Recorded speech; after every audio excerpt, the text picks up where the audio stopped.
kelli postnatal depression ukoll fejn jiena again din hija xi ħaġa li dak iż-żmien ma tantx konna nisimgħu dwarha. Kellek postnatal depression. Jiena kelli postnatal depression li jien pereżempju kont superly obsessed fuq Sam. Jiena kont għaddejja minn żmien il-COVID ukoll, ġifieri Sam is a COVID baby. Okay. So għalija dik kienet Mela, 3 times as more stressful il-fatt li kienet għadha l-ewwel sena tal-COVID u ħadd ma jaf x'inhu dal-COVID. Qegħdin nisimgħu bid-deaths u bil-nies imutu barra minn Malta. U inti nagħlaqt id-dar?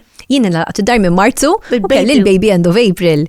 Ġina kelli proċess ħieħ fejn jiena mentalment ukoll kelli ħafna insecurity għal fatt li ma nafx ħajjiġri, ma nafx kux ħawellet waħdi, ma nafx min jista' jiġi jarani, u infatti għaddejt minn dak il-proċess ukoll li sem pereżempju żammewli ġimgħa sħiħa l-isptar.